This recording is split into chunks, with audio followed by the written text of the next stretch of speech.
हाय नमस्कार दोस्तों। VK zone education में आपका स्वागत है। दोस्तों, आज आइए देखते हैं हिंदी का विकास। दोस्तों, ये एकदम बेसिक से है और थ्योरी है। चलिए स्टार्ट करते हैं। दोस्तों, हिंदी शब्द की उत्पत्ति ईरानियों द्वारा 1000 ईसा पूर्व में की गई थी, क्योंकि हिंदी शब्द फारसी भाषा का शब्द है। क्या है दोस्तों? हिंदी शब्द जो है कौन सी भाषा का शब्द है? फारसी भाषा का शब्द है। हिंदी दिवस दोस्तों 14 सितंबर को मनाया जाता है और विश्व हिंदी दिवस दोस्तों 10 जनवरी को मनाया जाता है। अंतर्राष्ट्रीय मातृभाषा दिवस दोस्तों 21 फरवरी कब 21 फरवरी को मनाया जाता है।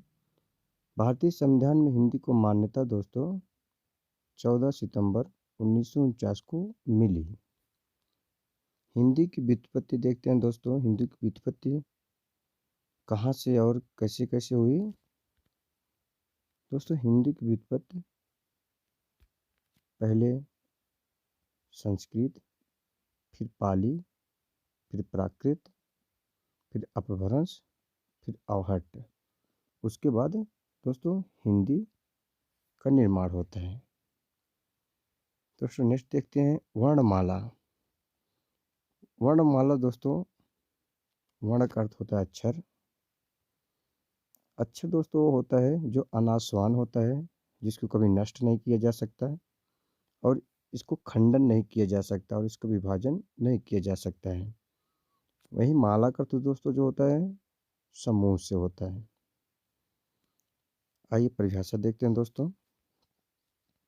परिभाषा: ध्वनि की मूल इकाई को वर्ण तथा वर्णों के सुव्यवस्थित समूह को या समुदाय को वर्णमाला कहते हैं। क्या है दोस्तों?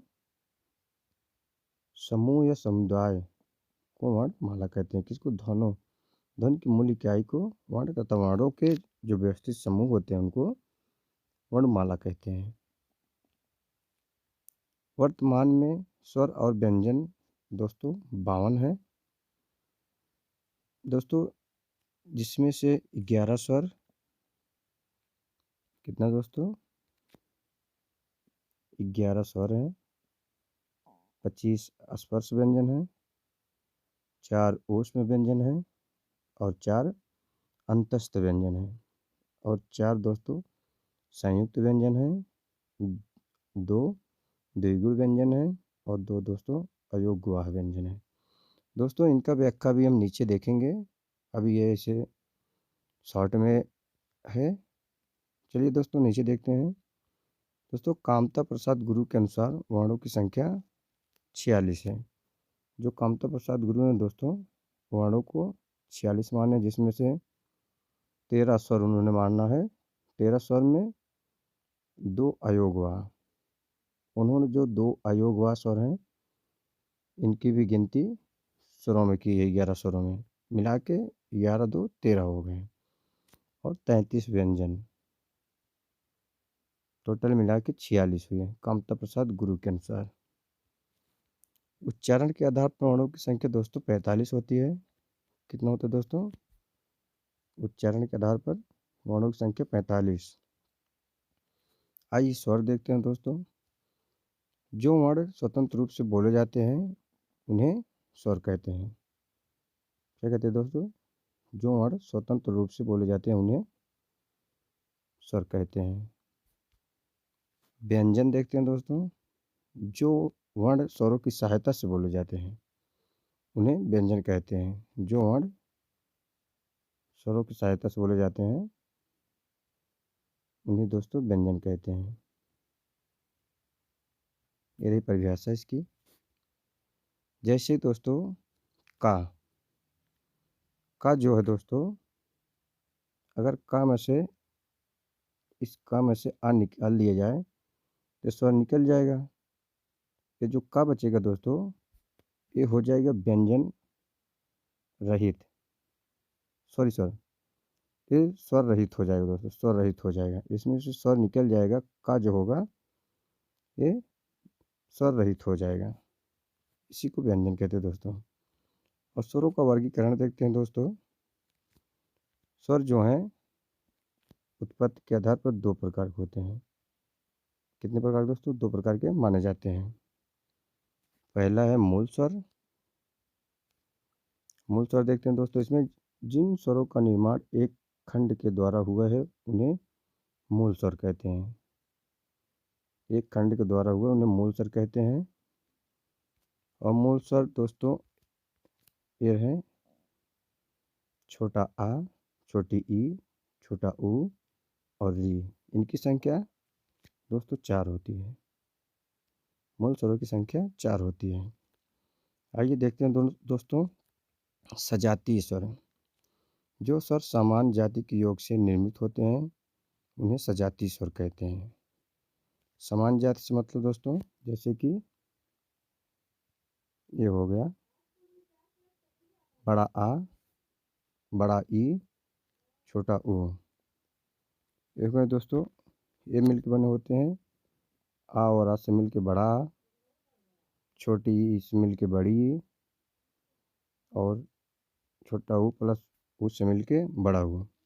दोस्तों ये सजाती स्वर होते हैं।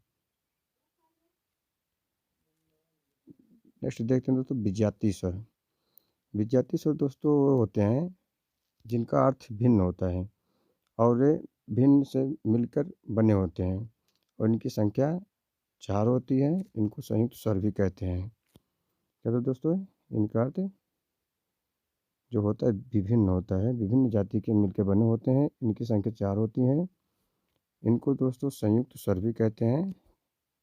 जो विजातीय स्वर होते हैं दोस्तों इनको संयुक्त स्वर भी कहते हैं। जैसे कि देखते हैं इनकी संख्या 4 होती है दोस्तों। ये रहे उदाहरण आपके सामने।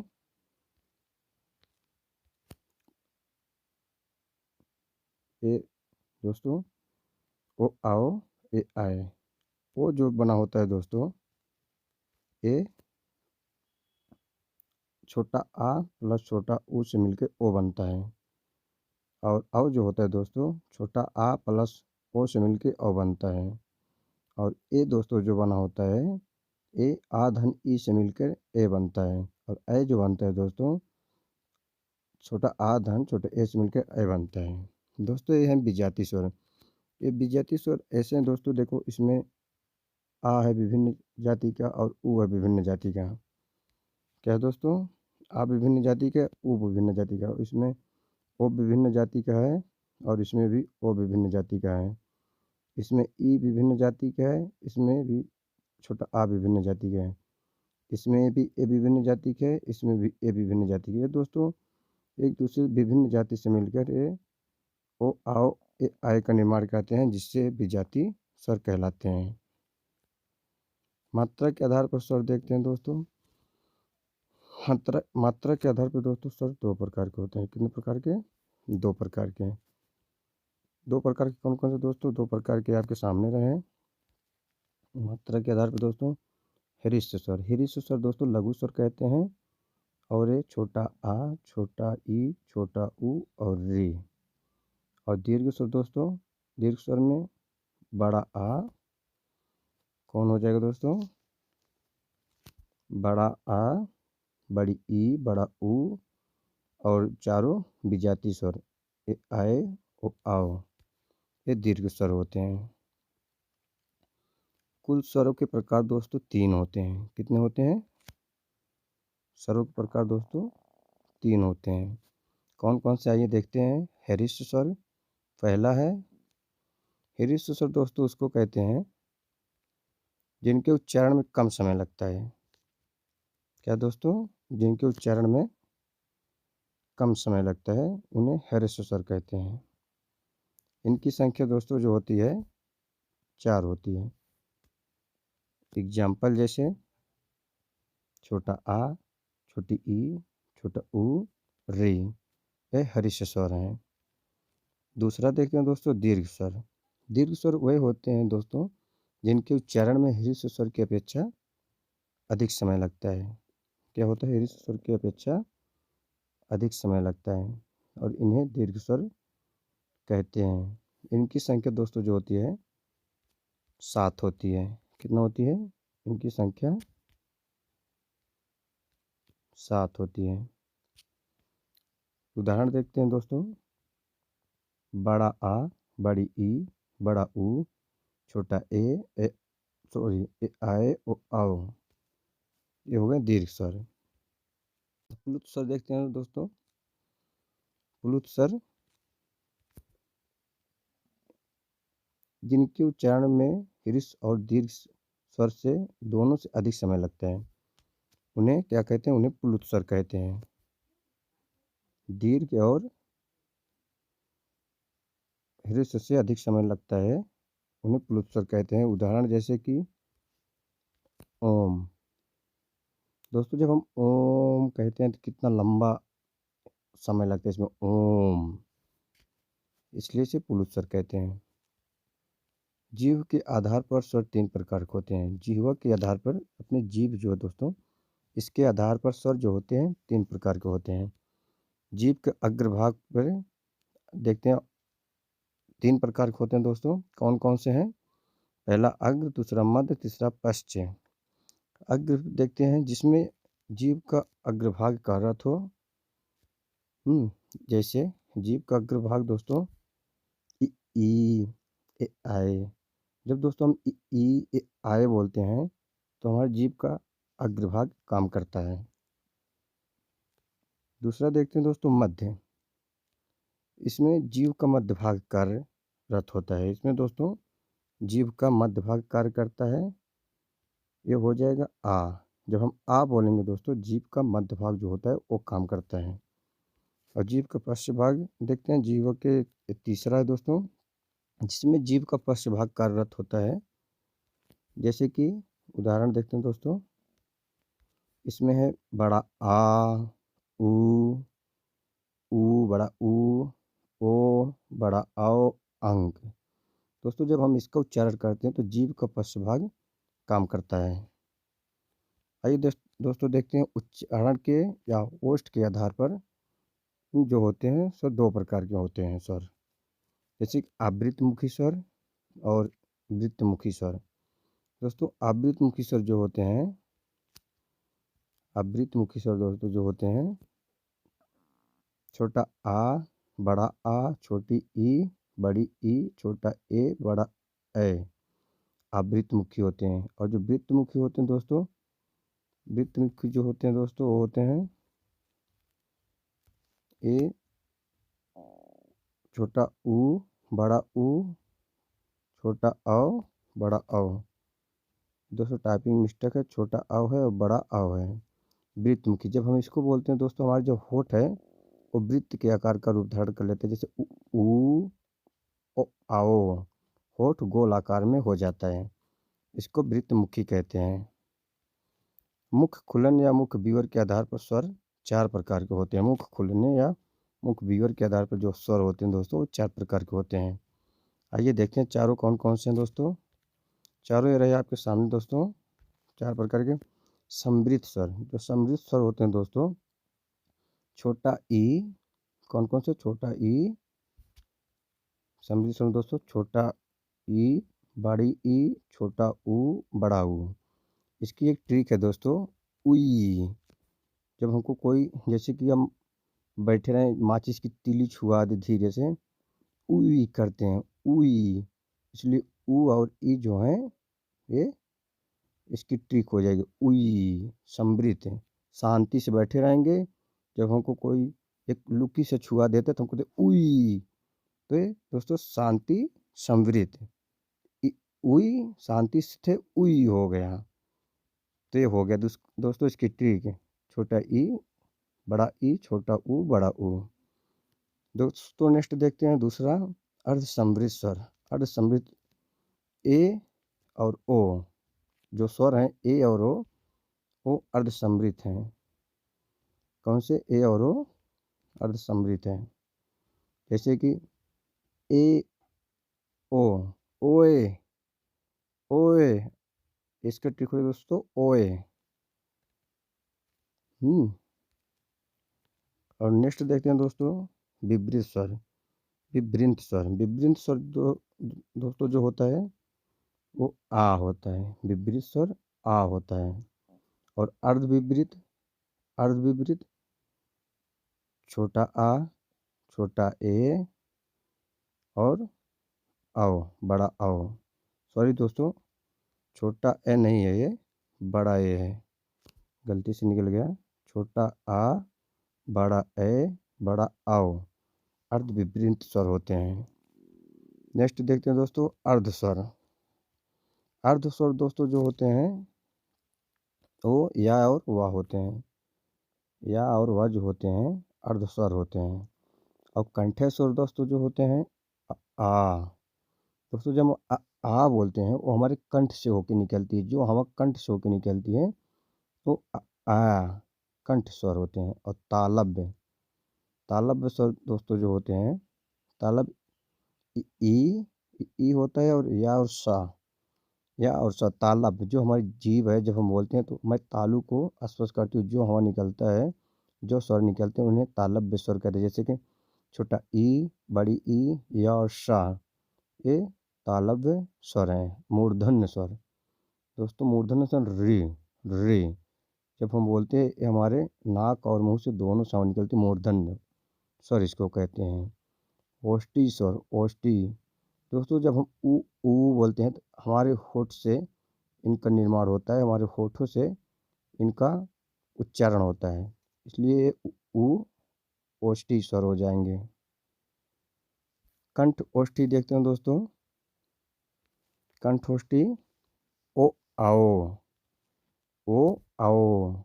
जब हम दोस्तों ओ आओ शब्द अपने अंदर से निकालते हैं, इनका उच्चारण कंठ से और होठ से दोनों से होता है, इसलिए इनको कंठोष्ठी कहते हैं। जैसे ओ में जो है, ओ में आ जो निकलता है वो कंठ से निकलता है और ऊ ओष्ठी हो जाएगा। आ धन ऊ मिलकर ओ बनाते हैं, इसलिए इनको कंठ ओष्ठी कहते हैं। आ का उच्चारण स्थान कंठ से और ऊ का ओष्ठ से, तो ये मिला के दोनों ओ हो गए, इसलिए कंठ ओष्ठी हो गए। कंठ तालव्य देखते हैं दोस्तों, कंठ तालव्य कौन कौन से स्वर है। कंठ तालव्य ए आए, कंठ तालव्य दोस्तों जो है ए आए हैं, क्योंकि आ जो है कंठ से निकलता है, आ कंठ से, और ई जो होता है तालु से होता है, तालु से, इसलिए आ धन ई मिलकर ए बनाते हैं। तो ए और ऐ का उच्चारण स्थान कंठ तालु से होता है, इसको याद रखिएगा दोस्तों। प्राकृतिक स्वर कौन कौन से हैं। प्राकृतिक स्वर और इनको मूल स्वर भी कहते हैं दोस्तों। जैसे कि छोटा आ, छोटा ई, बड़ा ऊ, ये प्राकृतिक स्वर हैं। और उदासीन स्वर जो होता है दोस्तों, उदासीन स्वर कौन होता है। उदासीन स्वर दोस्तों छोटा आ, ये उदासीन स्वर होता है। आइए दोस्तों व्यंजन देखते हैं। व्यंजन जो वर्ण स्वरों की सहायता से बोले जाते हैं। किसकी सहायता से दोस्तों, जो वर्ण स्वरों की सहायता से बोले जाते हैं उन्हें व्यंजन कहते हैं, व्यंजन कहते हैं। और व्यंजन जो होते हैं दोस्तों 33 होते हैं। व्यंजन कितने होते हैं, 33। जैसे कि का व्यंजन है और आ स्वर है, अगर हम स्वर को निकाल देंगे, का जो होगा ये व्यंजन स्वर रहित हो जाएगा। का जो है अगर हम आ को निकाल देंगे, स्वर को निकाल देंगे तो का व्यंजन रहित हो जाएगा। अब देखते हैं स्पर्श व्यंजन। स्पर्श व्यंजन दोस्तों 25 होते हैं। स्पर्श व्यंजन 25 होते हैं और दो उसमें ड और ढ, ड और ढ को द्विगुण या उत्क्षिप्त व्यंजन भी कहते हैं। इनको मिला के जब जोड़ देते हैं तो स्पर्श व्यंजन हो जाते हैं 27। उच्चारण के स्पर्श व्यंजन उच्चारण के आधार पर 27 हो जाते हैं, जबकि स्पर्श व्यंजन मूल रूप से 27 होते हैं। ड और ढ को जोड़ देने से व्यंजनों स्पर्श व्यंजनों की संख्या 27 हो जाती है। ड और ढ को द्विगुण व्यंजन या उत्क्षिप्त व्यंजन भी कहते हैं। कंठी व्यंजन देखते हैं दोस्तों। जिन वर्णों का उच्चारण करने पर जीभ का पिछला भाग हमारे कंठ को छूता है उसे कंठी व्यंजन कहते हैं। कंठी व्यंजन के उदाहरण दोस्तों कौन कौन से हैं? कंठी व्यंजन के उदाहरण दोस्तों ये आपके सामने रहें। का, खा, गा, घा, अणा। तालव्य व्यंजन देखते हैं दोस्तों। जिन वर्णों का उच्चारण करने पर जीभ हमारे तालु को स्पर्श करती है। क्या दोस्तों? जिन वर्णों का उच्चारण करने से हमारी जीभ जो होते हैं तालु को स्पर्श करती है उन्हें तालव्य व्यंजन कहते हैं। तालव्य व्यंजन दोस्तों कितने हैं? दोस्तों ये छा नहीं है, ये चा है। क्या हो जाएगा दोस्तों? ये चा हो जाएगा, टाइपिंग में मिस्टेक हो गया है, ये चा है, इसलिए ये चा, छा, जा, झा, या ये दोस्तों तालव्य व्यंजन हो जाएगा। तालव्य व्यंजन को ही स्पर्श संघर्षी व्यंजन कहते हैं। क्या कहते हैं दोस्तों? तालव्य व्यंजन को स्पर्श संघर्षी व्यंजन भी कहते हैं। मूर्धन्य व्यंजन देखते हैं तीसरा दोस्तों। जिन वर्णों का उच्चारण मुख से होता है उसे मूर्धन्य व्यंजन कहते हैं। मुख से जिन वर्णों का उच्चारण मुख से होता है उसे मूर्धन्य व्यंजन कहते हैं। जैसे टा, ठ, ड, ढ, अणा। दोस्तों ये मूर्धन्य व्यंजन है। दंतीय व्यंजन देखते हैं दोस्तों। जिन वर्णों का उच्चारण करते समय जीभ का अग्रभाग हमारे दांतों को स्पर्श करता है उन्हें दंतीय व्यंजन कहते हैं। जीभ का अग्रभाग दोस्तों ये ऑप्शन वो मिस्टेक होगा टाइपिंग में। अग्रभाग हमारे ऊपर के दांतों को स्पर्श करता है उन्हें हम दंतीय व्यंजन कहते हैं। एग्जाम्पल देखते हैं जैसे दोस्तों ता, था, दा, धा, ना ये दंतीय व्यंजन है। ता, था, दा, धा, ना जब जीभ हमारी दांतों को टच करे और अग्रभाग का जीभ का अग्रभाग तो उसको दंतीय व्यंजन कहते हैं। ओष्ठी व्यंजन देखते हैं दोस्तों। जिन वर्णों का उच्चारण होठों से होता है। किससे दोस्तों? जिन वर्णों का उच्चारण होठों से होता है उन्हें ओष्ठी व्यंजन कहते हैं। एग्जाम्पल है पा, फा, बा, भा, मा। पा, फा, बा, भा, मा जो है दोस्तों ओष्ठी व्यंजन है। ध्यान दें प्रत्येक वर्ग का पांचवा अक्षर जो होता है नासिक व्यंजन कहलाता है। जैसे कि अणा कौन सा दोस्तों? अणा, या, ना, मा, अणा दोस्तों ये नासिक व्यंजन कहलाते हैं। और उसी में ना और मा जो है दोस्तों ना और मा अनुनासिक व्यंजन। क्या दोस्तों? ना और मा अनुनासिक व्यंजन होते हैं। अंतस्थ व्यंजन देखते हैं दोस्तों। अंतस्थ व्यंजन मुख और नाक से कम वायु प्रवाह हो। जहाँ मुख और नाक से कम वायु निकले वहाँ अंतस्थ व्यंजन होता है। अंतस्थ व्यंजन दोस्तों या, रा, ला, वा होते हैं। ऊष्म व्यंजन दोस्तों मुख और नाक से समान वायु बाहर निकलती है। जो ऊष्म व्यंजन होते हैं दोस्तों मुख और नाक से समान वायु बाहर निकलती है। जैसे देखते हैं एग्जाम्पल सा, ख, साहा। सा, ख, साहा दोस्तों इसको बोलते समय मुख और नाक से हवा जो होती है समान मात्रा में बाहर निकलती है। संयुक्त व्यंजन देखते हैं दोस्तों।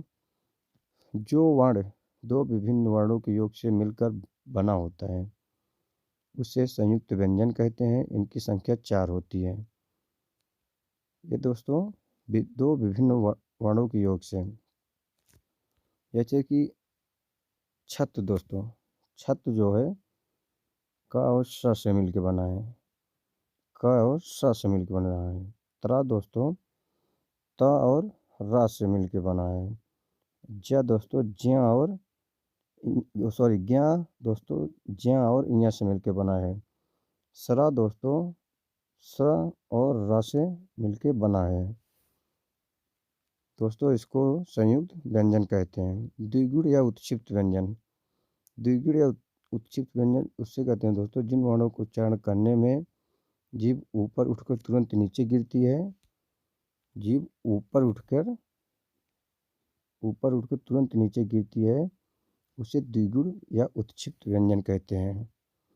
एग्जाम्पल दोस्तों ये रहा आपके सामने ड, ड और ढ। ड अणा अणा अणा और ढ जो है दोस्तों द्विगुण या उत्क्षिप्त व्यंजन होते हैं। अयोगवाह देखते हैं दोस्तों। अयोगवाह व्यंजन क्या दोस्तों? अयोगवाह व्यंजन जो वर्ण आ के योग से बने हों, जो वर्ण आ के योग से बने हों किंतु व्यंजन के लिए अर्थ प्रकट करते हों, उनको अयोगवाह व्यंजन कहते हैं। अयोगवाह व्यंजन या असंगत व्यंजन भी कहते हैं। जैसे देखते हैं दोस्तों अनुस्वार। अनुस्वार में दोस्तों अंक और आहा। अंक जो है अनुस्वार है, आहा जो है विसर्ग है। इसको दोस्तों अयोगवाह व्यंजन कहते हैं। ये अयोगवाह एक दो भिन्न भिन्न भिन्न के योग से बने होते हैं किंतु अलग अर्थ प्रकट करते हैं ये। आगत व्यंजन देखते हैं दोस्तों। इनका प्रयोग अरबी फारसी भाषा में मिलता है। जैसे का, ख, ग, घ, सॉरी का, ख, ग, ज, फ। दोस्तों ये जो है पांचों आगत व्यंजन है। कौन से व्यंजन दोस्तों? का, ख, ग, ज, फ आगत व्यंजन है। और दोस्तों इसी में तीन पहले जो हैं ये नुक्ता व्यंजन है। क्या दोस्तों? नुक्ता व्यंजन। नुक्ता व्यंजन दोस्तों अलग से लिखा भी गया है इसमें। का, ख, ग नुक्ता व्यंजन है। लुंठित व्यंजन। लुंठित व्यंजन देखते हैं दोस्तों। जिन व्यंजन के उच्चारण के समय जीभ की नोक वायु से रगड़ खाकर कांपती है उसे लुंठित व्यंजन कहते हैं। लुंठित क्या दोस्तों? जीभ जो है, जीभ की नोक वायु से रगड़ खाकर कांपती है उसे लुंठित व्यंजन कहते हैं। लुंठित व्यंजन दोस्तों रा रा को लुंठित व्यंजन कहते हैं और इसको ही प्रकंपित व्यंजन भी कहते हैं। रा को लुंठित व्यंजन और प्रकंपित व्यंजन भी कहते हैं। पार्श्विक व्यंजन दोस्तों। पार्श्विक व्यंजन दोस्तों होता है ये जो पार्श्विक व्यंजन ला को पार्श्विक व्यंजन कहते हैं और काकल्य व्यंजन हा को काकल्य व्यंजन कहते हैं। द्वित्व व्यंजन देखते हैं दोस्तों। यदि दो समान व्यंजनों के बीच कोई स्वर ना हो तो उसे द्वित्व व्यंजन कहते हैं। जैसे दिल्ली, कुत्ता, बिल्ली। क्या दोस्तों? दिल्ली, दिल्ली, कुत्ता, दिल्ली हो गया, कुत्ता हो गया, बिल्ली हो गया। दोस्तों इसमें ला और ला, आधा ला पूरा ला के बीच में कोई स्वर नहीं है। जैसे ता कुत्ता में ता और ता के बीच में आधा ता और पूरा ता के बीच में कोई स्वर नहीं है। दिल्ली हो गया, कुत्ता हो गया, बिल्ली हो गया, गिल्ली हो गया। ऐसे दोस्तों तमाम प्रकार के एग्जाम्पल हैं जिनके कोई भी व्यंजनों के बीच में कोई स्वर ना हो उसे द्वित्व व्यंजन कहते हैं। दिल्ली, कुत्ता, बिल्ली आप ऐसे याद रखिएगा। कंठी व्यंजन देखते हैं दोस्तों। कंठ से जो कंठ से निकलते हैं उन्हें देखते हैं। कंठी व्यंजन दोस्तों जो होते हैं आहा और हा और आहा जो होता है कंठ से ये निकलते हैं। तालव्य व्यंजन दोस्तों स और या, स और या तालव्य व्यंजन होते हैं। मूर्धन्य व्यंजन दोस्तों, मूर्धन्य जो होते हैं ण, ढ, र, स ये मूर्धन्य व्यंजन होते हैं। और दोस्तों स्वर तंत्रीय व्यंजन। स्वर तंत्रीय व्यंजन हा जो होता है स्वर तंत्रीय व्यंजन होता है। दंतीय व्यंजन दोस्तों, दंतीय व्यंजन जो होते हैं ला, स, जा। दंतीय व्यंजन ला, स, जा दंतीय व्यंजन होते हैं। दंतोष्ठी व्यंजन दोस्तों वाह। जब हम बोलते हैं हमारी जीभ दोस्तों वाह को बोलते वक्त दांत को टच करती है और होठों से निकलती है वाह। जीभ दांत को टच करती है और जो वायु जो होती है कंठ से होके वो होठ से होके निकलती है, इसलिए दंत ओष्ठ जो हो जाएगा वाह हो जाएगा, दंत ओष्ठ वाह हो जाएगा। दंत मूल व्यंजन दोस्तों जो होगा, दंत मूल व्यंजन या वत्सर्य व्यंजन, दंत मूल व्यंजन या वत्सर्य व्यंजन ना सा रा ला जा, दंत मूल या वत्सर्य व्यंजन ना सा रा ला जा हो जाएगा।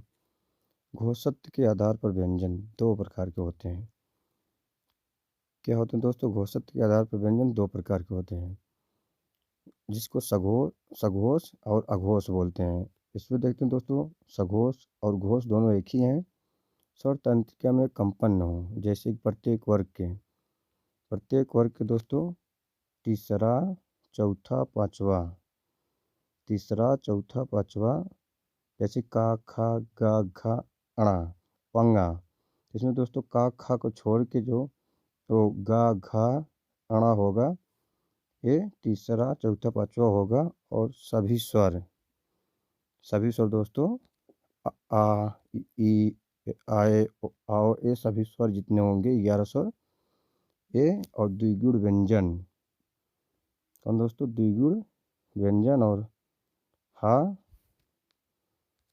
कौन दोस्तों? द्विगुण व्यंजन और हा एवं अंतस्थ व्यंजन या रा लावा, और अंतस्थ व्यंजन या रा लावा और जा, आगत व्यंजन जा, ये सभी सघोष या घोष व्यंजन होते हैं।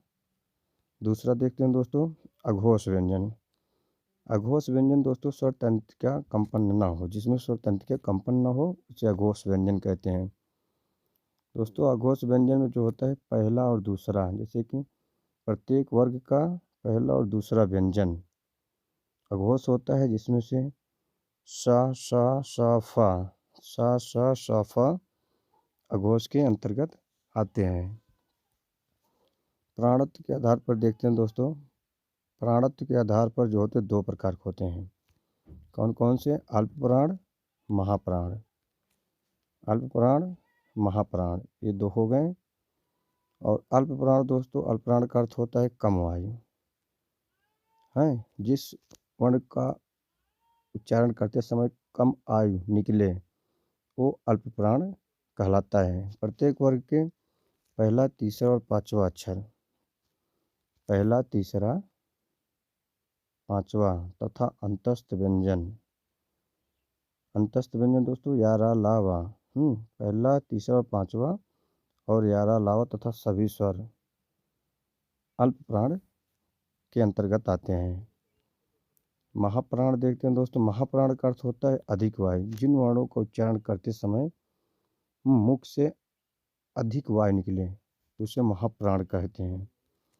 जैसे कि प्रत्येक वर्ग का दूसरा और चौथा तथा ऊष्म व्यंजन सा ख श ह, ऊष्म व्यंजन ये महाप्राण के अंतर्गत आते हैं। चलिए दोस्तों देखते हैं, ये रहा आपके सामने एक डायग्राम छोटा सा, जिसको डायग्राम की हेल्प से समझते हैं और आपको हम विश्वास दिलाते हैं कि आपको ये समझ में आ जाएगा जो बनाया गया डायग्राम है। दोस्तों देखते हैं प्रत्येक वर्ग का दूसरा और पहला व्यंजन कौन सा दोस्तों? दूसरा और पहला व्यंजन जो प्रत्येक वर्ग का होता है, रुकिए दोस्तों बोर्ड थोड़ा हैंग कर रहा है। दूसरा और पहला ये जो होता है दोस्तों ये अघोष होता है। दूसरा और पहला प्रत्येक, जैसे थोड़ा हम और आपको डिटेल में बता देते हैं, प्रत्येक वर्ग का दूसरा और सॉरी दोस्तों एक मिनट, दूसरा और पहला व्यंजन ये जो हो जाएगा दोस्तों ये अघोष हो जाएगा। क्या हो जाएगा दोस्तों? अघोष। और तीसरा चौथा पांचवा, जैसे कि थोड़ा कलर चेंज कर लेते हैं दोस्तों, जैसे कि घा गा घा अंगा, घा गा अंगा दोस्तों जो हो जाएगा ये हो जाएगा दोस्तों सघोष या घोष। क्या हो जाएगा दोस्तों? ये सघोष या घोष हो जाएगा। और जो सभी स्वर होंगे और जो सभी स्वर होंगे ये दोस्तों घोष या सघोष होंगे। आपको दोस्तों ये तो समझ में आ गया। दोस्तों अब देखते हैं महाप्राण। दोस्तों महाप्राण जो है इसमें से थोड़ा कलर चेंज कर लेते हैं। दोस्तों महाप्राण प्रत्येक वर्ग का दूसरा और चौथा है। इसमें देखो 24 लिखा है दोस्तों, प्रत्येक वर्ग का दूसरा और चौथा। क्या दोस्तों? दूसरा और चौथा जो है महाप्राण होता है। और दोस्तों नीचे देखते हैं इसका और व्याख्या दिया गया है। दूसरा और चौथा दोस्तों 24 महाप्राण, 24 महाप्राण याद कर लेना। ठीक है, 24 प्रत्येक वर्ग का दूसरा और चौथा महाप्राण होता है। और दोस्तों और प्रत्येक वर्ग का कौन सा दोस्तों? प्रत्येक वर्ग का पहला तीसरा, पहला तीसरा, हाँ सही है, तीसरा और पांचवा अक्षर ये अल्पप्राण होते हैं। और इसमें से दोस्तों अल्पप्राण या रा लावा व सभी स्वर अल्पप्राण के अंतर्गत आते हैं। देखते हैं दोस्तों जिसमें से सा सा साफा जो होते हैं ये भी अघोष के अंतर्गत आते हैं। सा सा साफा अघोष के अंतर्गत आते हैं। और या रा ला वा और हा सघोष के अंतर्गत आते हैं। दोस्तों इस वीडियो का नोट्स बना लीजिएगा और 1 से 2 बार देखेंगे तो वीडियो सारा का सारा आपके दिमाग में बैठ जाएगा। दोस्तों आशा करते हैं दोस्तों कि वीडियो अच्छा लगेगा और आपको समझ में भी आया होगा। दोस्तों अगर वीडियो अच्छी लगी हो तो लाइक सब्सक्राइब ज़रूर करिएगा। धन्यवाद दोस्तों।